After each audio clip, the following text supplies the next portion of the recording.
Deixa eu ver aqui. Opa.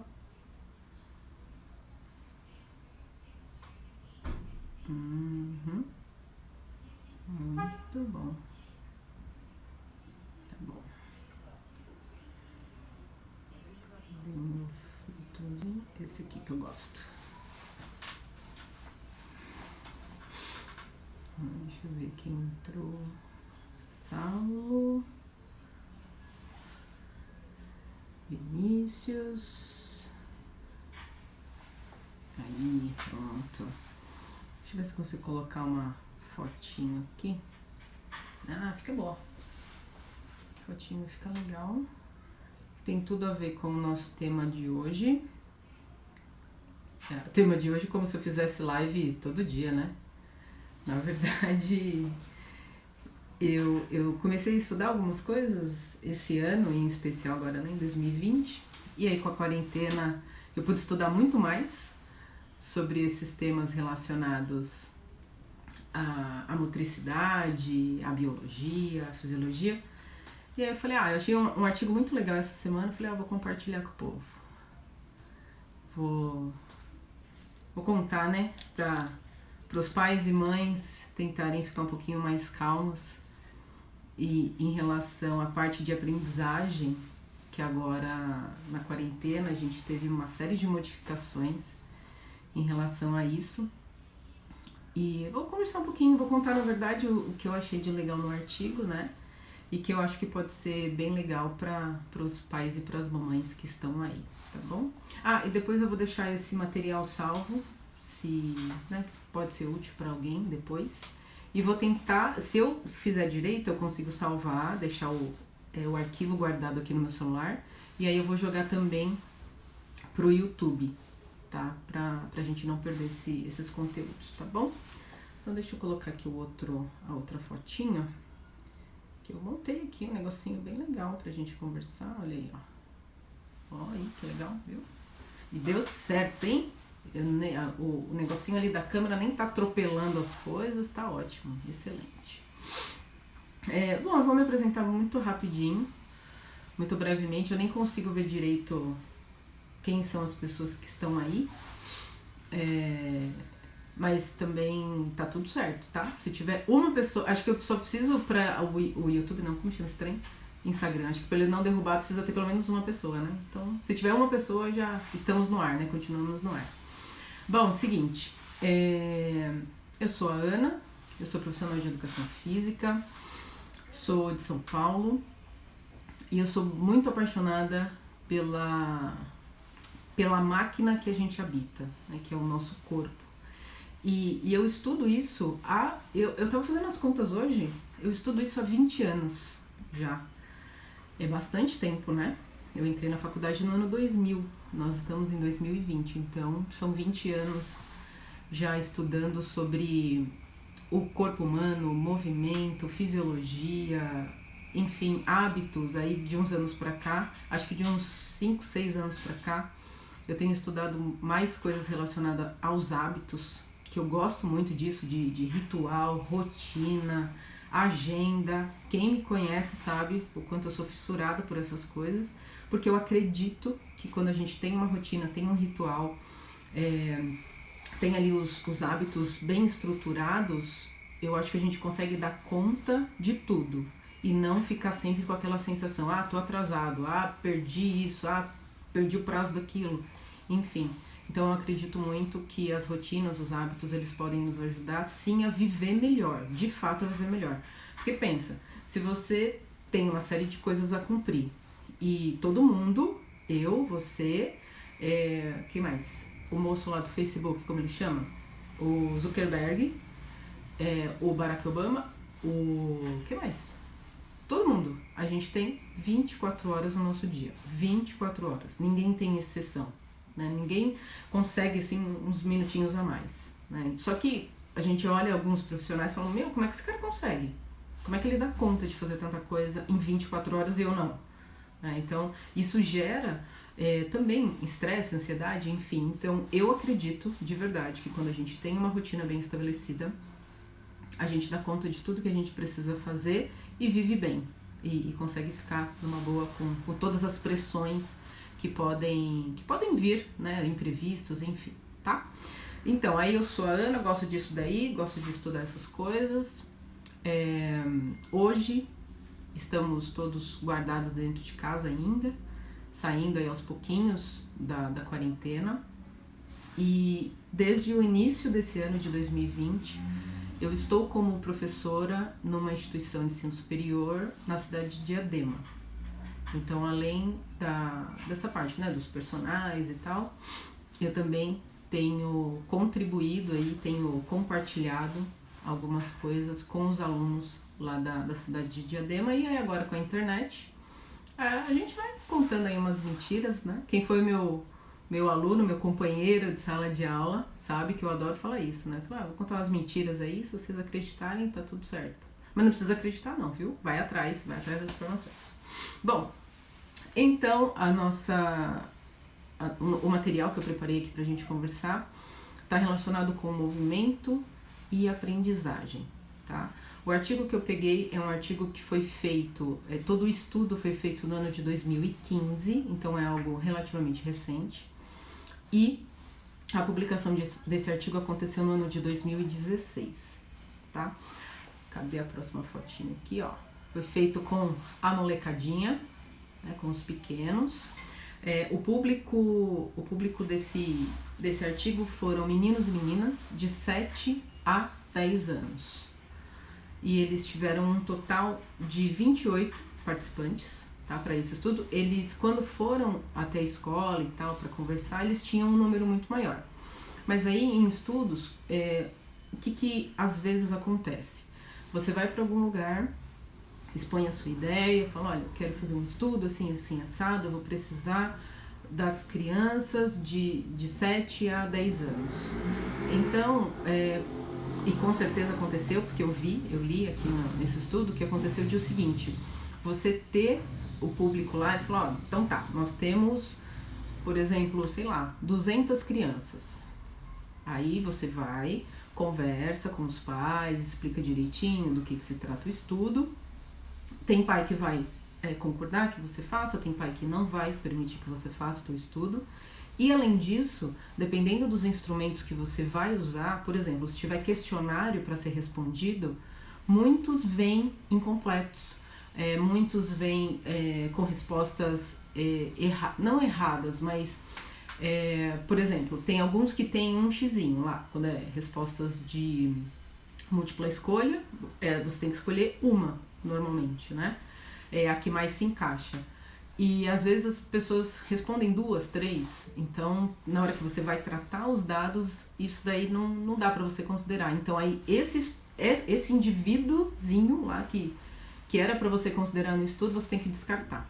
Então esse foi um dos limitadores desse trabalho que eles até colocam, que eles tinham mais crianças no início, mas conforme foram triando os dados lá, triando todas as informações que eles tinham em mãos, no fim das contas ficaram 28 crianças, tá? E o que eles levaram em consideração para levantar esses materiais? Eles queriam os pequenos, né, crianças de 7 a 10 anos, e que diante de um teste motor, essas crianças apresentavam um atraso nessa motricidade em relação à idade, tá? Cadê meu livro? Ele não tá aqui. Tem um livro que chama-se Compreendendo o Desenvolvimento Motor, e nesse livro tem vários testes, ele explica como que acontecem as várias fases do nosso desenvolvimento motor. Então, para quem tem filho, é muito nítido, é muito claro, principalmente quem é pai, que a gente brinca, né, que fala que é pai e mãe fresco, que tem os nenéns aí pequenininhos até uns 2 anos, 3 anos, é muito fácil de perceber o quanto essa criança cresce, né, rápido. E o quanto ela se desenvolve também muito rápido. E depois dessa idade, aí, esse crescimento ele fica um pouquinho mais lento. E a partir de 8 anos, 7, 8, 9 anos, dependendo da criança, ele já dá uma boa estabilizada. E aí tudo que nós fizemos até essa idade, vamos dizer assim, até por volta dos 10 anos de idade, todo o nosso repertório motor, ele vai ser levado para o restante da nossa vida, até o fim da vida, tá? Então, a gente aprende muita coisa enquanto é pequeno, enquanto é criança, pré-adolescente, adolescente, a gente aprende muito. Adulto a gente ainda aprende, só que a gente aprende menos, a gente se expõe menos, na verdade, eu acho, né? Mas a gente continua aprendendo até o final da nossa vida, sempre de acordo com o estímulo que é oferecido para nós, tá? Então, depois, se for legal, a gente... eu pego outros materiais e explico aí essas etapas do desenvolvimento motor, tá? Então deixa eu voltar aqui na nossa fotinha, eu acho que é esse daqui. Ah, sim, ó, tá aqui, ó. Que ele aí mostra o que os pesquisadores quiseram identificar nesse trabalho. Então eles pesquisaram em relação à parte motora. Então, como eu disse, eles recrutaram as crianças, foram até a escola, era uma escola pública lá do sul do Brasil, no Rio Grande do Sul, e aí eles tinham as crianças do 2º ao 5º ano para avaliar e conseguiram aí um número total de 28 crianças com atraso motor, entre aspas aí esse atraso motor, tá? Porque é em relação a um padrão de testes que a gente faz. Então, quem também me conhece sabe, eu trabalho com avaliação desde 2003, então é um bom tempo já trabalhando com essa parte de avaliação.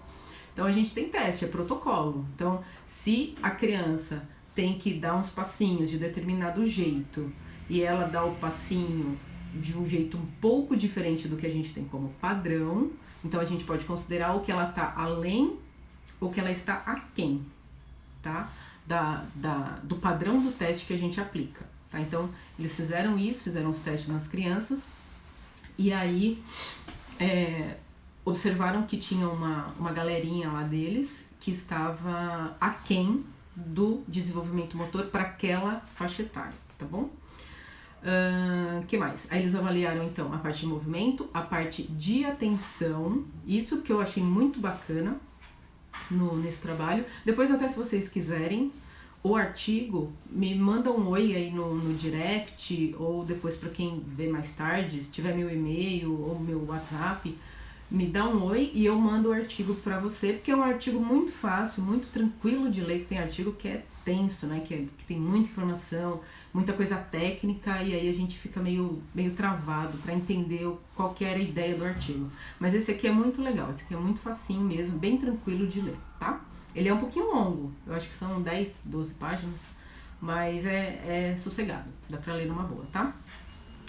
Então, aí eles avaliaram então a parte motora, dificuldade de escrita e também a questão de atenção. Eu sei que tem muitos pais que nessa quarentena devem ter sofrido absurdamente com esse negócio de atenção das crianças nessas aulas remotas. Porque uma coisa é a gente ficar aqui com o celular na mão, fica aqui no joguinho, né, brincando no joguinho, assistindo um ou outro vídeo no YouTube. É diferente de a gente ter que ficar com o celular na mão ou com o computador ligado, assistindo a uma aula, a uma exposição do professor e ficar atento. Porque o joguinho, você fica ali atento, sei lá, 5 minutos, por exemplo, 5 minutos, 10 minutos, depois você se cansa e fala, eu vou embora, também não quero mais brincar disso, desliga e tchau, né? A aula não, a aula é diferente. A aula a gente tem que ficar e tem que prestar atenção. Então, esse teste também avaliou essa questão das crianças, da atenção dessas crianças, tá? E, deixa eu ver aqui agora se eu já tenho outro papelzinho aqui. Tem, aqui, ó. E o que eles fizeram? Eles foram lá na escola, né? Conversaram com os professores, a direção, enfim, os pais. Foi autorizada o desenvolvimento desse estudo e eles explicaram, olha, nós vamos precisar das crianças 2 vezes por semana, eu acho que tá aparecendo aí para vocês, porque tem os comentáriozinhos, aí fica passando assim, eu não consigo ver, mas eu acho que eu coloquei a imagem certa, eu acho que tá ok aí para vocês. Aí, eles disseram, olha, nosso estudo ele vai acontecer aqui dentro da escola, então a gente vai precisar de um espaço da escola para aplicar os testes nas crianças, os testes não, para aplicar os protocolos de exercício para as crianças. A gente vai fazer isso 2 vezes na semana e cada sessão de treino de exercício, né, que seria aplicado, duraria mais ou menos 45 minutos. Só 2 vezes na semana, olha só. 2 vezes na semana, 45 minutos de exercícios para essas crianças. Aí tudo bem, a escola, né, aprovou, deu tudo certinho, tal, combinaram, estruturaram todos os exercícios que seriam colocados para essas crianças e vamos embora, né? E vamos trabalhar. Então, aí o que a gente tem? Uma avaliação inicial, padrão motor, teste de escrita e teste de atenção. Essas 3 coisas foram avaliadas no início do projeto. Desenrolaram o projeto por 10 semanas, tá? Então, 2 vezes na semana, por 10 semanas.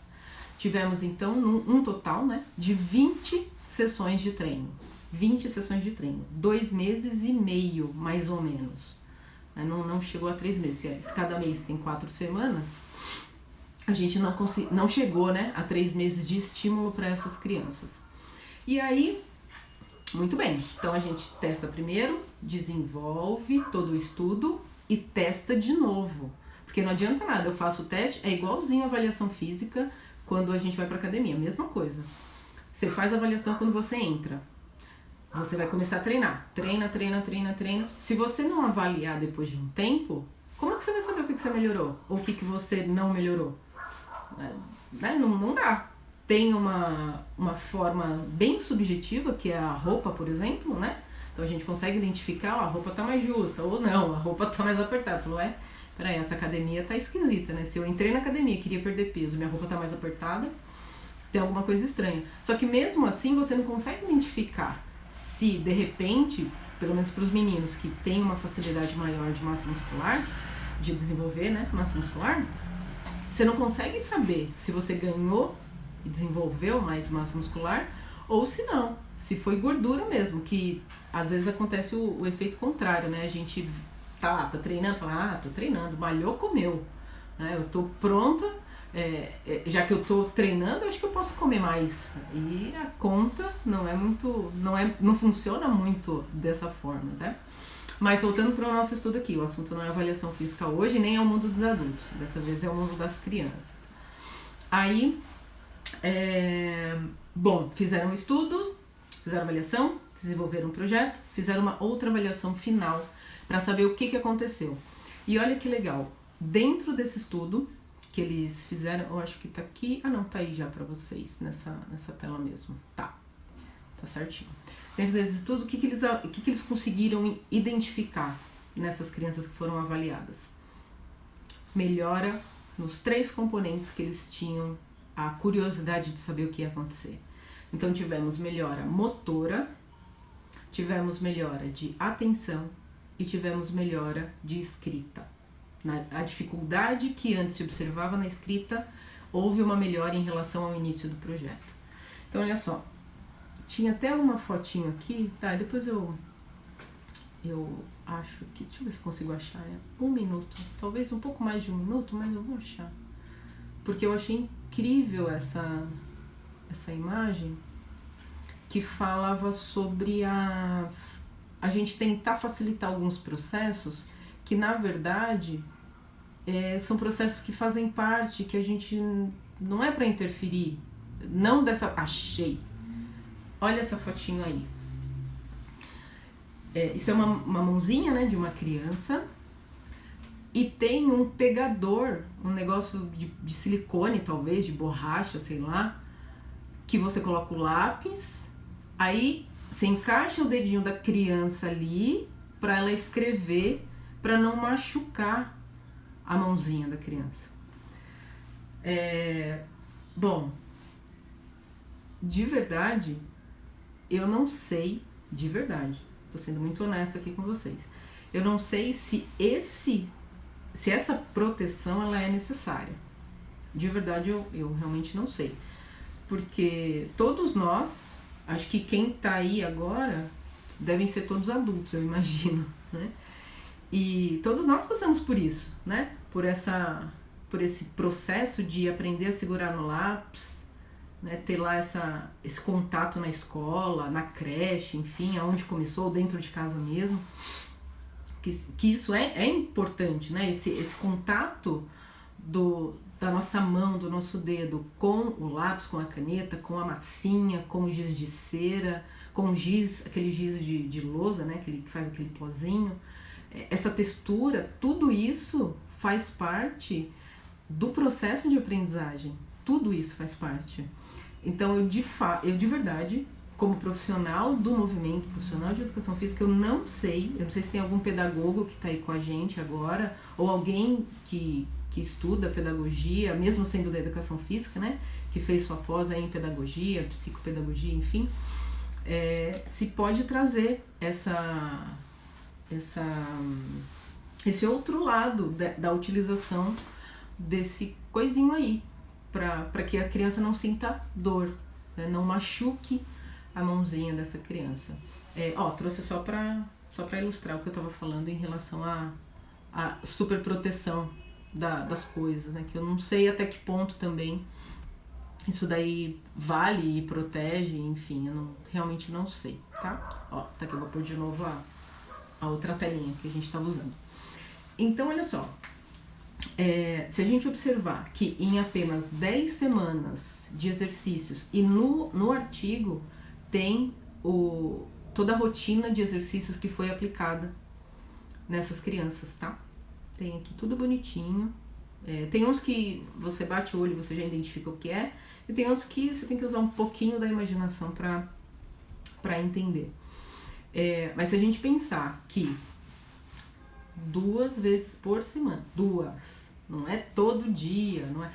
E outra coisa, aqui a ideia dessa conversa era mostrar como é simples e como é possível a gente fazer com que as crianças colaborar, né, com que as crianças se mexam um pouquinho mais, do ponto de vista que o movimento, a atividade estruturada, bonitinha, organizada, com objetivo, ela leva a novas conexões neurais, e aí é o tecido nervoso conectado com o nosso tecido muscular, e aí a gente tem uma explosão de coisas boas e coisas benéficas acontecendo, que tanto a melhora do movimento em si.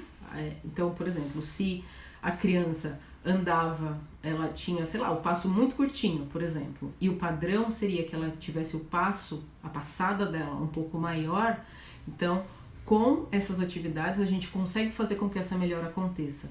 E mais do que isso, não basta a gente fazer 2 vezes só, mas por um período pequeno. Vou fazer só essa semana e ver o que acontece. Não, vou fazer essa semana e a semana que vem para ver o que acontece. Não, precisa o hábito. Lembra que eu falei lá no comecinho que eu adoro agenda, adoro ritual, adoro rotina, adoro todas essas coisas. Tudo que põe a gente no trilho, eu gosto.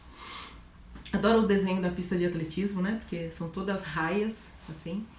E quando a gente tem esse direcionamento pro hábito, aí é pra vida toda, né? Aí a gente consegue desenvolver bem o restante das nossas habilidades, enfim, pra vida toda. Então, a chance, por exemplo, de uma criança fisicamente ativa, e o assunto hoje nem é essa questão do sobrepeso nas crianças, que é uma outra possibilidade pra gente conversar num outro dia. Sobrepeso, escolhas alimentares, enfim, né? A ideia aqui hoje não é nem falar sobre o que o movimento faz, o quanto o movimento, a rotina de exercícios, ela é importante para essas questões fisiológicas, né, biológicas e tal, mas para o outro lado, para que quando eu estimulo a minha criança a fazer movimento e a melhorar e aprimorar aquele movimento que ela faz, o cérebro dela começa a criar novas conexões, né, novas conexões neurais mesmo, e isso ajuda no processo da aprendizagem, e aí a gente transfere isso lá para a área escolar também. Então, nós somos um todo indivisível, não dá para dissociar, falar não, né, aquela criança tem dificuldade motora e se ela melhorar nessa questão motora, ela não vai conseguir ter questões de aprendizagem melhoradas. Vai sim. E isso a ciência mostra. Eu estou coletando uma série de artigos muito, muito, muito legais. É que esse aqui me chamou muita atenção porque foi feito aqui no Brasil e é recente e é fácil, né? E é bem, bem tranquilinho de ler. Então, assim, quanto mais a gente estimular as nossas crianças, mais, eu não sei se eu posso dizer assim, mais inteligentes eles vão ser. Não sei se eu posso dizer isso, até porque tem um moço, o Howard Gardner, que ele traz lá as inteligências múltiplas. E nós temos todas essas inteligências e temos algumas que se sobrepõem, né? Tem umas inteligências que são mais evidentes. Então, eu não sei se a gente fica mais inteligente, mas que a gente aprende mais, a gente aprende, tá? E é isso, gente. É isso. Então, estimulem as crianças de vocês aos aprendizados, aos exercícios, à rotina. Eu sei que às vezes é difícil, né, colocar rotina para criança, mas é super importante. Eu outro dia vi uma entrevista na TV de uma moça que ela, agora nesse momento aqui de pandemia, o que ela fazia?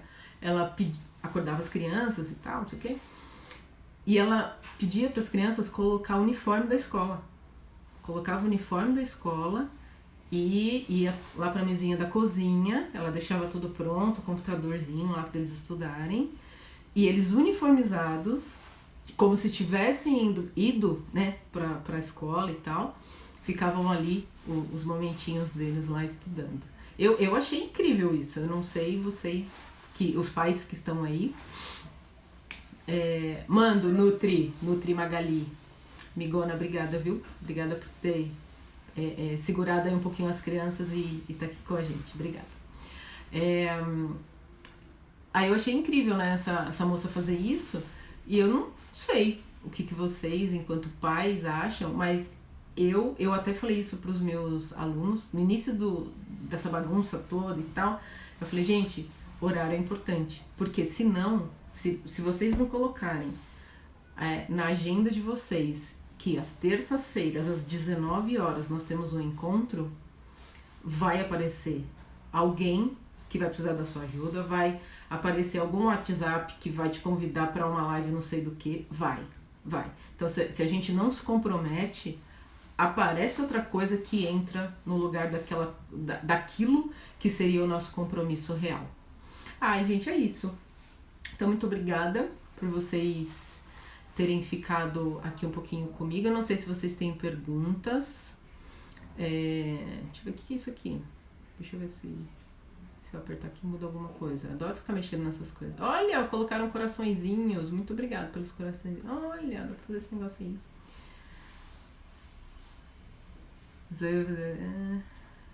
Isso aí, Camila. A Camila foi aluna do curso de Educação Física numa outra instituição que eu trabalhei e a gente teve a oportunidade de conviver um pouquinho, né, Camila? De trocar algumas experiências de sala de aula. Foi muito rico, né, os momentos que a gente teve lá.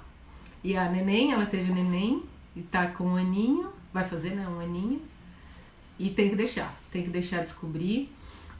São etapas do desenvolvimento motor que são importantes, são fundamentais.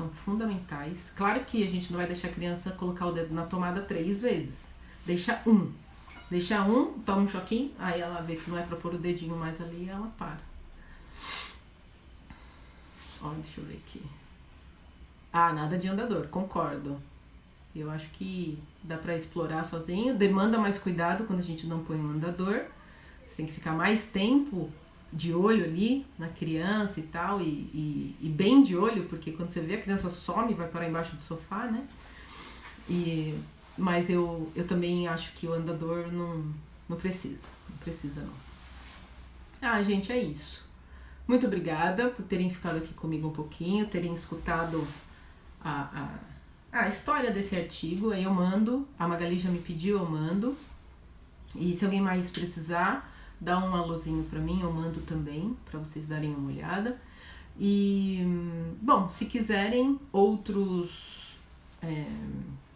outros temas nessa linha, né? Nessa linha mais mas de criança, de desenvolvimento motor, do que acontece, como que a gente aprende e o que acontece em determinados momentos das nossas idades. E aí a gente vai batendo papo, só mandar um oizinho pra mim aí e falar, Ana, você podia falar de tal coisa? Eu falo. Se tiver uma pessoa aqui comigo, eu até brinquei com a minha irmã ontem, e falei, eu preciso de uma pessoa. Se tiver uma pessoa comigo, eu falo, tá? E aí eu vou deixar esse trem, se eu não apagar aqui agora, né? Eliane Francisco. Manda, Eli, pode deixar que eu mando pra você também. Se eu não apagar aqui agora na hora que a gente terminar, eu vou deixar salvo, aí então vai ficar mais 24 horas aqui no Instagram, e eu vou ver se eu consigo salvar também no meu celular, e aí eu jogo no YouTube, porque de repente, né, a gente tá aqui batendo papo, e, sei lá, semana que vem você fala pra alguém, putz, olha, a Ana, eu conheço a Ana e tal, ela explicou um artigo que eu acho que pode ser legal e isso aqui só dura 24 horas. Então, se estiver no YouTube, a gente consegue depois mandar para outras pessoas também, tá bom? Então é isso, crianças. Crianças não, pais de crianças. Obrigada por terem ficado aqui um pouquinho comigo. E a gente se vê aí. Vou ver se eu preparo mais algumas coisas. E se quiserem mandar sugestões, podem mandar, tá bom? Beijo pra vocês, obrigada.